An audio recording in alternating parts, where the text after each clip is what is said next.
Parce que je pense qu'on ne peut pas vivre sans histoire. Je pense que l'être humain, il ne peut pas vivre sans amour et sans histoire.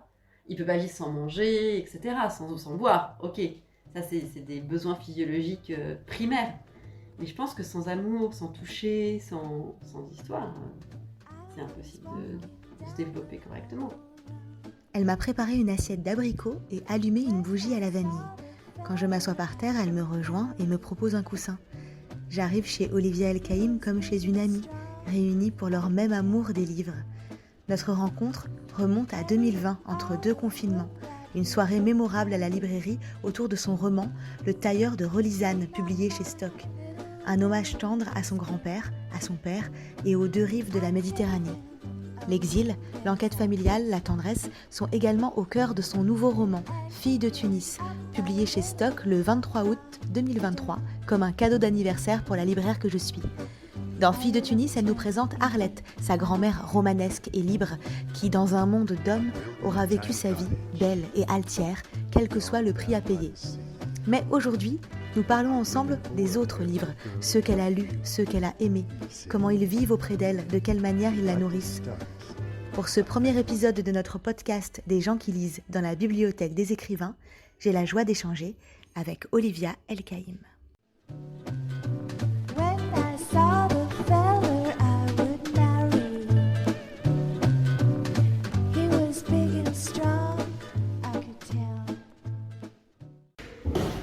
J'arrive chez Olivia El-Kaïm, je sonne.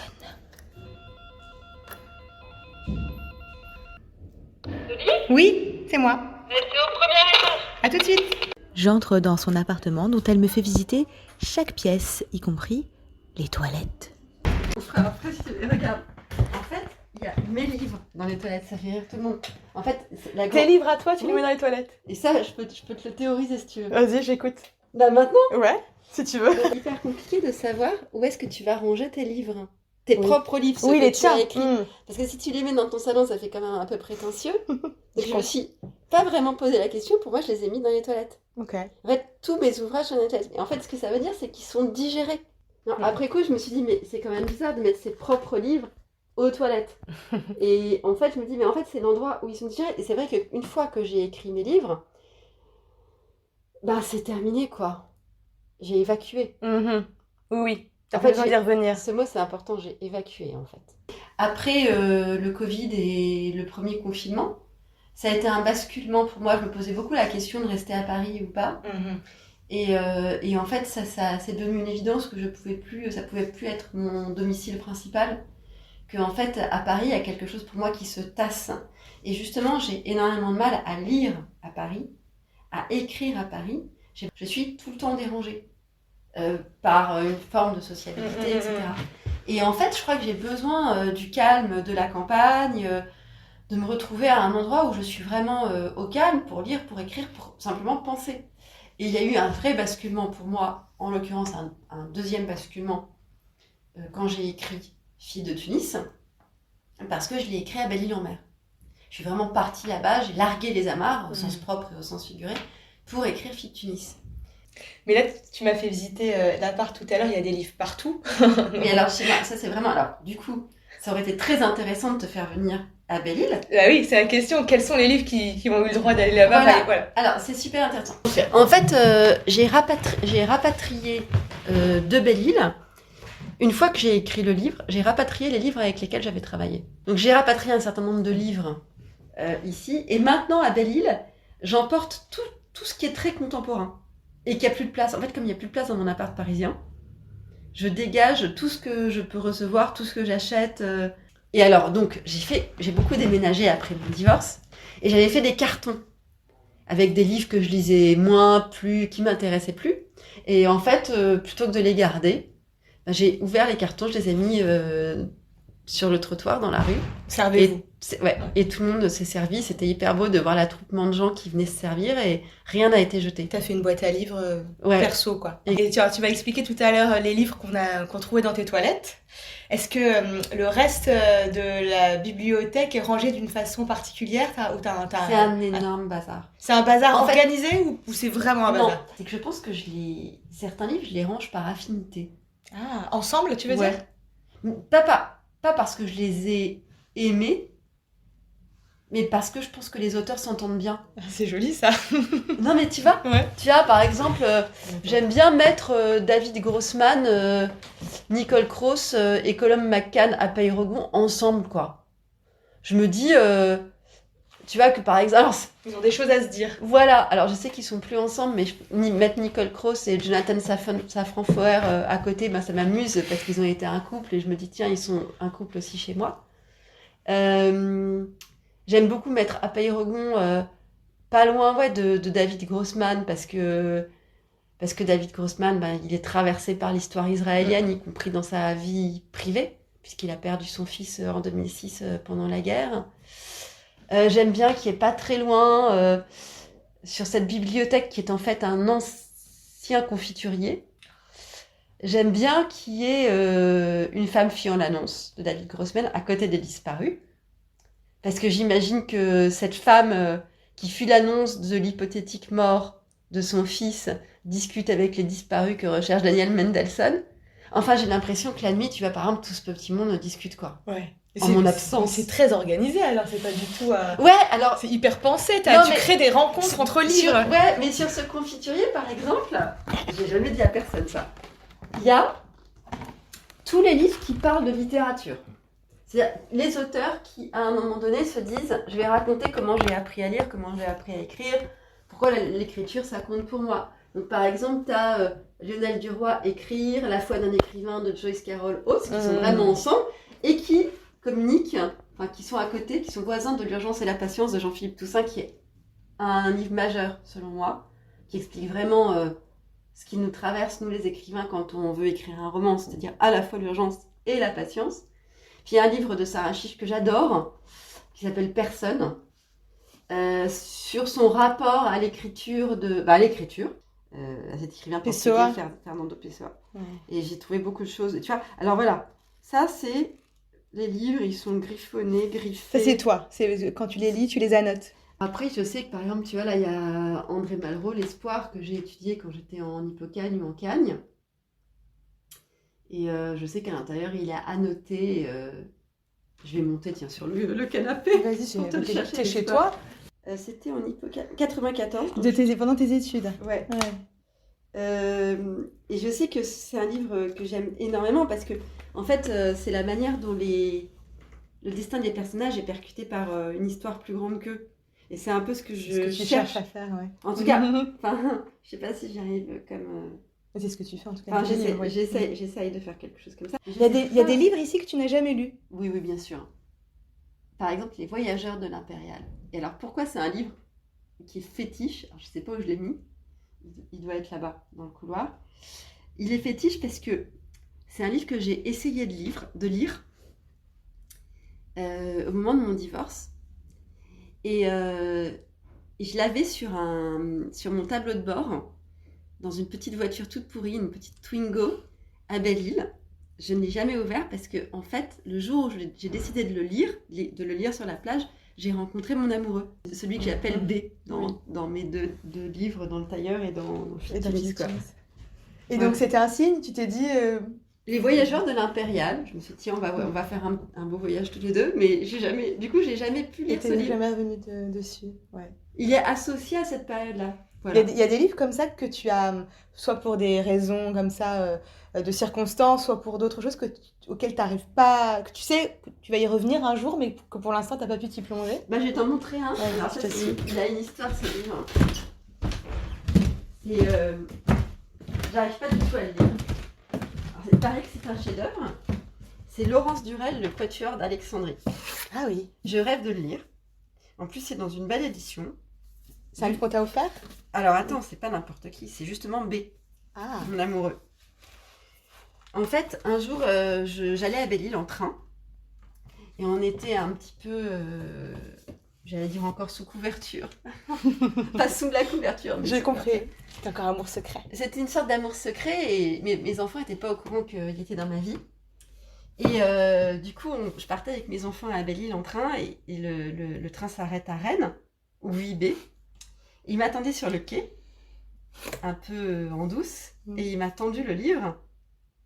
Et il m'a dit, tiens, lis ça. Je n'ai jamais pu le lire. C'est vraiment la honte. Tu l'as commencé et t'as pas eu envie de continuer ou c'est quoi? Ouais, je crois que j'ai lu quelques pages et puis j'ai pas réussi.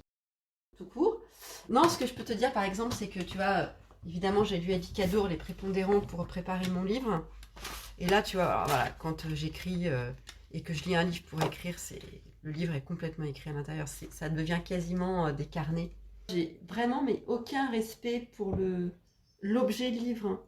Pour moi, l'objet livre, je les utilise comme des carnets, je les utilise...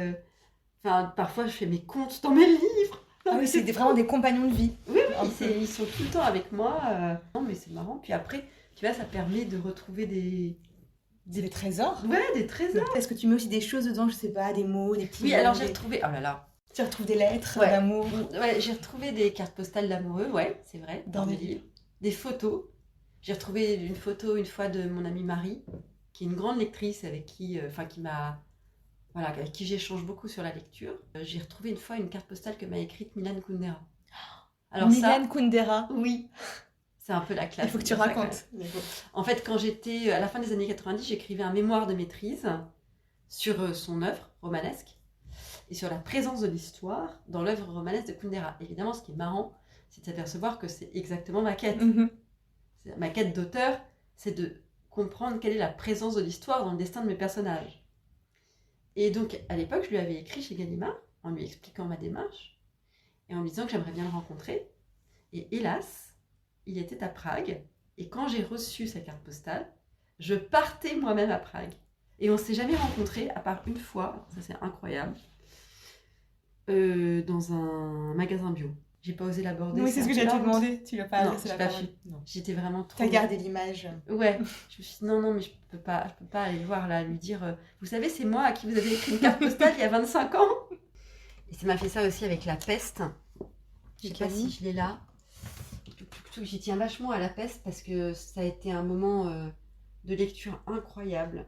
Je l'ai lu en septembre 2019, donc quelques mois avant le premier confinement, ce qui a fait un écho énorme pour moi. Non, ça sert à rien. Non, il est annoté de fou, c'est pour ça que tu veux. Ouais, je t'ai bien montré le genre de truc que je fais. On le trouvera après. Des fois, je me dis qu'il se balade.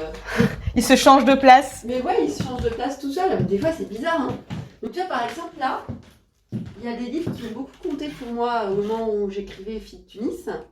Donc, Tunisie en 1 d'Albert Memmi. La cause des femmes de Gisèle Halimi, le joueur de Dostoïevski dont je parle dans le roman. Écrire de Marguerite Duras, par exemple. Et ça, je sais que tu vas clairement... Alors, Albert Memmi, il est ultra annoté, forcément. La trilogie de Déborah Lévy aussi, que j'avais... Ah, c'est magnifique, ça. Ça aussi, tu l'as beaucoup annoté. Tiens, tu vois que c'est énorme. Quoi? Mais c'est dingue, j'avais complètement zappé. Dans État des lieux, et ben, n'empêche que, tu vois, j'ai des notes sur Arlette. 1, enfance. 2, l'art de vie, je sais pas ce que je voulais dire. 3, exil. 4, fin de vie. Quand j'écrivais Fille de Tunis, j'ai lu un chef-d'œuvre, Le Sermon sur la chute de Rome de Jérôme Ferrari. J'ai pris des notes, tu vois. Tu vois, l'idée de la ville vénéneuse Marseille, ça m'est venu en lisant ça. C'est marrant parce que ça se passe pas dans une ville. Je sais pas comment ça m'est venu. Jérôme Ferrari, il a un talent. Et Joseph Conrad, Le cœur des ténèbres, qui me donne vraiment, vraiment envie d'écrire mon texte. Alors que bon, ça n'a juste rien à voir, mais c'est quand même cette idée d'aller chercher le monstre au fond de la forêt, quoi. Tu vois, quand j'étais gamine et que je lisais allongée justement à Marseille chez ma grand-mère, les volets, les persiennes closes avec le soleil qui perçait, je lisais tout Balzac, tout Zola, et j'étais emportée comme ça. Je pense que j'ai envie de faire vivre ça à mes lecteurs. Ah, il est là! Tu l'as trouvé? Ah ouais. Là, il y a tout Marseille. Tu vois, il y a l'idée, tu vois, dans La Peste, j'indique Pierre s'étourdit avant d'être pris par le Heimat, par la nostalgie de son pays, tu vois. Marcel veut tourner la page, le sentiment d'exil, le port de Sète. Faut pas s'écouter, faut avancer, aller de l'avant. T'as tout le livre là. Tu vois, l'exil, un creux porté constamment en soi. C'est pas mal ça, tiens, je vais peut-être le reprendre. Incroyable. Bah voilà, on l'a retrouvé. Il y a un livre qui compte beaucoup. Il y a 3 Camus là. Le premier homme, magnifique. Oh, Le premier homme, c'est magnifique parce que justement, on le voit en train d'écrire. Tu vois, c'est ça qui est beau. Et à côté, il y a Nos. C'est un texte un peu poétique sur l'Algérie, Nos à Tipaza. Et en fait, c'est un livre qu'on m'avait fait lire quand j'étais en 5e. Je me dis, mon Dieu, mais qu'est-ce que j'ai dû comprendre? Et qui a beaucoup compté pour moi, justement pour écrire Le Tailleur. En dehors de ces périodes d'écriture, tes lectures, elles sont choisies comment? Qu'est-ce que tu lis en ce moment, par exemple? Alors, je lis énormément ce qui se fait, ce qu'écrivent mes contemporains. Ok. Ça m'intéresse vraiment beaucoup. De voir, déjà parce que j'aime la littérature contemporaine, et puis française. Je trouve que c'est très riche, en fait. Je trouve qu'on a une chance incroyable dans notre pays d'avoir une littérature aussi riche. Très littéraire, on est quand même un pays extrêmement littéraire.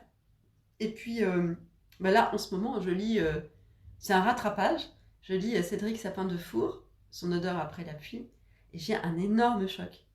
C'est magnifique. Tu l'as lu? Non, on m'en a parlé, c'est sur son chien. C'est sur C'est son ça chien. Mais je peux pas te dire, en fait, j'ai pas voulu entendre parler de ce livre. Justement parce qu'on se dit c'est un chien, c'est une histoire avec un chien. Mais c'est génial. Il capte parfaitement la nature de la relation qui unit un maître et son chien. Et je trouve ça mais vraiment hyper subtil, hyper intelligent. Là, je lis ça. Une porosité au bonheur ou quelque chose comme ça. Sinon, qui peut expliquer l'inattendu? Les rencontres décidées à embellir notre vie surgissent aux mornes journées. C'est ainsi, rien ne les annonce. Nous naviguons à vue dans la banalité d'un jour, sombre à la fois pâle, n'attendant rien que demain, trop conscients des lacunes du monde, si peu de notre sort enviable. Et là, une joyeuse veine dit qu'il est notre tour, drôle de pendule liant l'ampleur d'une histoire à l'improbabilité de sa survenue. Ce n'est pas très élégant, une galerie marchande de centre commercial. Celle du carrefour de Salanches n'échappe pas au principe. D'abord, on nous assomme, un plafond bas de carrés gris comme si le ciel n'existait pas, et sans nous manquer plus que cela. Puis, on nous opère, partout une lumière blanche, tout d'un trépant. Au début, ça perce et on ne sent plus rien. Enfin, du bruit, beaucoup. Notre époque n'en veut pas du silence. Quelqu'un de nulle part hurle les recettes d'une vie meilleure, les mêmes pour tous. On peut errer, se cacher ou s'en fiche, il nous retrouve. Ces endroits sans véritablement d'âme et où la mienne, pour toujours, va s'épaissir. Cédric Sapin-Defour, Son odeur après la pluie, édition Stock. Tu lis un seul livre en même temps ou tu cumules des lectures? Oui, quand c'est des lectures qui n'ont rien à voir les unes avec les autres. Okay. Par exemple, lire un roman français et à côté de ça, lire une pièce de théâtre. Parce que je lis beaucoup de théâtre. J'adore. Et tu as besoin d'avoir des conditions, entre guillemets, de lecture. Il faut que tu sois tranquille, dans le calme, les persiennes, le soleil qui rentre à travers. Ou tu peux lire dans un train bondé. J'aime pas trop lire dans le train. Dans le bruit, ça te... Il faut vraiment que je sois tout à fait absorbée par la lecture pour pouvoir lire dans le train. D'accord. Mais par exemple, Le Sapin-Defour, je suis sûre que je vais pouvoir le lire en train. Parce que je suis absorbée et qu'il m'emmène il m'emmène à la montagne avec son chien, j'adore. Enfin, j'ai trop envie de le suivre. Il y a un truc que j'adore faire, c'est le matin me réveiller et ne pas me lever. Rester au lit, boire mon café au lit et lire mon livre jusqu'à midi en pyjama. Ça, c'est le bonheur absolu. Le kiff intégral. Le luxe, ouais. Voilà. Et sinon, il est quand même extrêmement rare que je ne lise pas le matin, quoi qu'il arrive. C'est-à-dire, je me réveille très tôt et en général, j'ai une demi-heure de lecture. Je lis le matin. Est-ce qu'on peut remonter dans le temps vas-y. Du côté de tes premières lectures? Est-ce que tu te souviens des premiers livres que tu as aimé lire? Alors, très clairement, la bibliothèque verte Alice, détective privée. Ah oui, c'est vrai. Et alors, je le raconte souvent. Alors, bon, en fait, Alice est détective privée. Elle est blonde. En fait, franchement, j'avais tellement envie de lui ressembler. Ah. Et bon, j'étais une petite brune frisée. Donc, je pouvais vraiment me lever tôt le matin pour essayer de lui ressembler. Je suis quand même devenue journaliste. Il y a quelque chose à rester. Donc, quelque chose est resté de l'idée de l'enquête. Et puis l'enquête familiale dans tes livres. C'est ça. Ouais. Donc ça, j'ai beaucoup lu ça, avec mon amie Marie, justement, que je connaissais déjà à l'époque. Il y avait aussi tous les bouquins qui traitaient de l'Antiquité gréco-romaine. Ça me fascinait. Enfant déjà? Ouais. Ah oui, très jeune. Genre à 7-8 ans. Toutes les histoires de mythes, mythologie, tout ça, ça me plaisait beaucoup. Ensuite, j'ai basculé dans une littérature plus plus de grand, donc plus scolaire aussi. Donc le 19e. Ça, j'ai vraiment une passion au 19e siècle. S'il y a eu en 4e, c'est ma professeure de français avec qui je suis toujours en lien qui me l'a rappelé. Je m'étais passionnée pour les Thibauts. Les Thibauts, c'est aussi une histoire de famille et tout, tu vois. Mais ça m'avait passionnée. Une grande fresque comme Ouais. ça, familiale. Ah oui, littérature. Honnêtement, je pense que c'est vraiment l'école qui Ouais. m'a conduite à avoir le goût de la lecture. Puis c'est quand même... la lecture, c'est aussi s'évader d'un quotidien qui te convient pas. Donc je pense que très jeune, j'ai compris que c'était une manière d'échapper au monde. De me dissimuler aussi dans des histoires, de rêver, de fantasmer. Et à quel moment tu as eu envie ou tu as verbalisé en tout cas, tu as conscientisé le fait d'avoir envie toi aussi d'écrire? Mais ça, c'est venu très très tôt. Très tôt? Ouais, ça je sais, je me revois très bien. J'habitais en banlieue parisienne. Je me souviens très bien, une fois au restaurant, on était avec ma mère et mon frère qui était tout petit. Et je me souviens que j'écrivais des morceaux de phrases sur une nappe en papier. Et j'avais 7-8 ans. Des morceaux de phrases qui formaient une histoire déjà? Pour former une histoire. Ouais. Et que je pense que j'avais besoin d'échapper, quoi. D'échapper à cette famille, d'échapper à ma mère, d'échapper à la pesanteur aussi, parce que je pense que quand j'étais enfant, finalement, il y avait une pesanteur de l'exil qui traversait ma famille. Et je pense que j'avais besoin de me raconter des histoires, quoi. De m'ancrer quelque part. Je pense que je me suis ancrée en littérature. Je pense que je me suis ancrée dans la langue française. Finalement, quand t'écris des livres, t'as plus besoin d'avoir une maison à un endroit, t'écris. C'est ta maison, l'écriture. C'est un peu ce que je ressens. C'est vrai que quand je ne lis pas, je suis pas forcément hyper bien. Ça m'arrive de ne pas avoir de livres à lire. Pourtant, je suis entourée de livres, mais des fois, voilà, j'ai trop de boulot, ou je suis prise par d'autres choses et je lis pas. Et dans ces cas-là, je suis pas forcément hyper confort. J'aime bien avoir toujours un livre auquel me raccorder, tu vois. Je suis en train de fermer une bougie. Ah, très bien. Et l'éteindre du coup. J'ai toujours lu des histoires à mes enfants. Je leur fais écouter des histoires aussi. Ils ont quel âge, rappelle-moi? Ils ont 8 et 13 ans. Je leur ai toujours lu des histoires, mais ils m'ont toujours vu lire, et ils ont toujours vu des livres, et ici il n'y a pas de télévision par exemple, et ils ne lisent pas.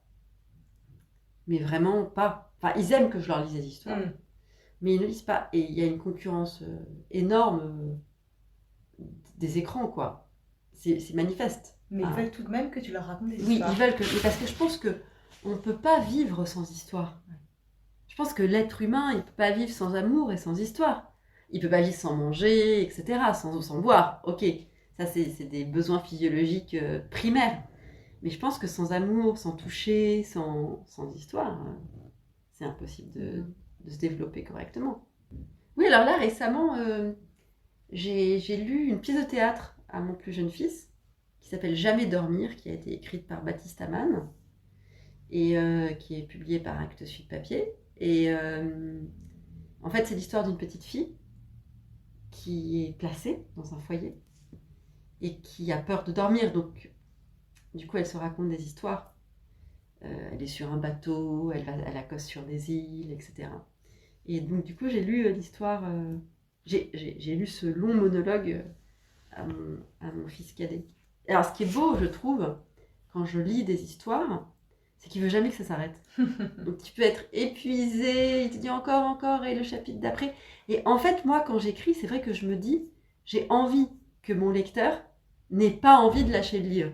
Il y a une phrase que tu écris dans Fille de Tunis, où tu demandes à ta grand-mère, le plus important pour toi, mamie, c'est le suspense ou la langue. Alors, toi, Olivia, qu'est-ce qui est important pour toi pour qu'un livre t'accroche? En fait, je ne peux pas lire un livre sans qu'il y ait une dramaturgie, c'est-à-dire sans qu'il y ait un point d'accroche énorme qui crée du suspense. Mais je pense aussi que la langue crée l'adhésion et le suspense. Si tu n'adhères pas à la langue de l'auteur, en gros à son style, tu peux pas lire le livre. Donc c'est super compliqué, c'est un entremêlement. Non, mais il y a des lectures qui ont été vraiment importantes. Je pense à mon amie Marie, justement, mon amie d'enfance. Quand elle me fait lire Le moral des ménages d'Éric Reinhardt, c'est un moment très important. Et d'ailleurs, j'ai son exemplaire. Je ne l'ai jamais rendu. Il y a des livres comme ça qu'on me prête, je les ai jamais rendus, ils sont dans ma bibliothèque. Et à l'inverse, il y a des livres très importants pour toi que tu offres souvent ou que tu donnes ou... Ouais. Il y a un livre que j'offre systématiquement. C'est L'Ascension du Mont Ventoux de Pétrarque. Parce que c'est un court livre, hein, dans une belle édition. Et en fait, c'est un livre sur la vie. C'est un livre qui est très beau sur le chemin, sur l'importance du chemin dans la vie, et non pas de l'arrivée. Tu penses qu'il y a des livres pour des moments particuliers de la vie? Enfin, tu vois, des livres que tu n'as pas rencontrés à un moment donné, mais que tu as retrouvés après pour d'autres raisons? Ce qui est assez fascinant, c'est d'être capable de lire des choses à 15-16 ans, et tu les relis 20 ans ou 25 ans plus tard, et tu les lis pas avec le même degré d'intensité. Parce que... Ou alors, c'est pas la même chose qui va te faire bouger. Tu lis beaucoup de poésie? Alors, beaucoup plus en ce moment. Il se trouve que j'ai été amenée à interviewer Arthur Teboul. Pour Le Déversoir? Oui. Oui. Et ce type est incroyable. Déjà parce qu'il est très fort. Il est vraiment hyper sincère dans sa proposition. Arthur Teboul, Le Déversoir, édition Segers. Inopinément, la joie prit un tour inattendu pour ceux qu'elle concernait. Au-delà même de toute limite inféconde, elle bondit sans rien attendre du petit jour qui n'est jamais aussi petit qu'on le dit. Dans la rue, des enfants clapotaient au milieu d'une flaque imprimée sur l'asphalte, à coups de rodomontades perdues. Personne ne trouvait à redire parce que les environs se desséchaient tranquillement. Plus le vrombissement se dilatait dans l'espace, plus la mansuétude des galants fripait la fortune des miséreux. Au sol, des mouches minuscules faisaient des mouvements méticuleux et secs. Arrivant du lointain, comme une gazelle des champs, le ministre du Commerce avançait d'un pas pressé vers les enfants de la flaque, une serviette sous le bras. Personne ne faisait mine de l'ignorer, mais tout le monde l'ignorait, quand même, parce qu'il y avait d'autres choses à penser, comme la nourriture, la joie première, l'amour et les camarades. Olivia, on a abordé pas mal de choses, c'est génial. Mais on avait imaginé quelques questions un peu style passeport littéraire. Olivia El-Kaïm, si tu étais un titre de livre? En lisant, en écrivant, de Julien Gracq. C'est quand même, ça résume même. Magnifique. Une héroïne ou un héros de roman? Antigone. Parce que en fait, je l'ai lu dans la version d'Anouilh il n'y a pas très longtemps. Et c'est vraiment canon. Et là, tu l'as trouvée tout de suite? Oui, parce que je savais qu'elle était là. Ah, ok. Qu'elle était là. Elle était là. Elle est là, Antigone. Tu vois, je suis sûre que la nuit, quand je dors ou quand je suis pas chez moi, les personnages sortent des livres et se parlent entre eux. Est-ce qu'il y a un texte qui n'est pas de toi que tu aurais aimé écrire? Voilà, ça c'est hyper prétentieux, mais vraiment j'aurais aimé être capable d'écrire Aurélien, quoi. Ah, Alors, ça, parce que c'est foisonnant, parce que c'est riche, parce que c'est intelligent, parce que ça retrace aussi une époque, parce que la fin est horrible. Horrible. Mais horrible. Je ne le dis pas trop parce que peut-être que ceux qui nous écoutent ne l'ont pas lu, mais il faut le lire, c'est un texte que j'ai beaucoup aimé aussi. Ah non, mais la fin dans la voiture, là, c'est tellement horrible. De lâcheté. Tellement triste. C'est sur la lâcheté des hommes, en Mais fait, oui. ce livre. C'est très contemporain. Oui, je trouve. Il y a un texte qui m'a subjuguée. Il y a un texte récemment, il y a 2 ans, que j'ai lu grâce à un libraire d'ailleurs, à Cyril Fallis, à Draguignan. Alors là, vraiment, lui, je lui rends hommage parce que il m'a rendu un énorme service. Il m'a fait lire My Absolute Darling. Ah oui. Alors là, en termes de Gabriel Talim, tu ne peux plus lâcher le livre. Tu ne peux plus, t'es accroché au livre et c'est tellement gigantesque. À la fois en termes de style, d'histoire, d'énormité, d'aventure. C'est magnifique ce livre. Vraiment magnifique. My Absolute Darling, c'est une énorme claque littéraire. Il y a un livre que j'aimerais lire, qui est publié par Gallimard, un livre de Jeanne Galzi, Les Allongés. Donc ça, j'ai très envie de le lire. C'est un livre qui a été écrit il y a fort longtemps, sur un sanatorium. Donc on reste dans un motif qui est aussi important dans Fictimis. Pourquoi tu as envie de lire ce livre? Parce que c'est écrit par une femme, genre je crois dans les années 20 ou 30, et il est préfacé par Alice Zeniter et par Monica Sabolo. Ok. Donc je me dis que cet encadrement par des femmes contemporaines m'intéresse. Ok. Et j'aurais aimé interviewer Simone de Beauvoir. Ah oui, ça aurait été bien ça. Tu lui aurais demandé quoi? Est-ce que vous êtes heureuse? Est-ce que ce serait celle que tu aimerais poser à notre prochain invité? Pas du tout. Ah, tu as réfléchi à une question que tu aimerais poser Oui. au prochain invité? Alors je t'écoute. C'est quoi le style? Ah. C'est méchant. Bah, C'est une écoute, question méchante parce que je serais incapable d'y répondre. on te fera part de sa réponse et puis ça sera son tour ensuite de poser une question, méchante ou pas. Et puis j'ai une question qui tue pour la dernière question. Ne plus jamais écrire ou ne plus jamais lire? Pour moi, l'un ne va pas sans l'autre. C'est-à-dire que tu n'écris pas des livres si tu n'en lis pas. Et une fois que tu es dans un processus d'écriture, de toute façon, tu lis. Donc, c'est impossible de choisir. Bah, bien sûr que c'est impossible de choisir. Merci beaucoup, Olivia. C'était le podcast Des gens qui lisent dans la bibliothèque des écrivains avec Olivia El-Kaïm. Vous pourrez retrouver sa sélection de livres sur le site de la librairie www.desgentsquilises.fr. Si vous avez aimé ce podcast, parlez-en à d'autres gens qui lisent. À bientôt à la rencontre d'une autre bibliothèque. Belle journée dans les livres.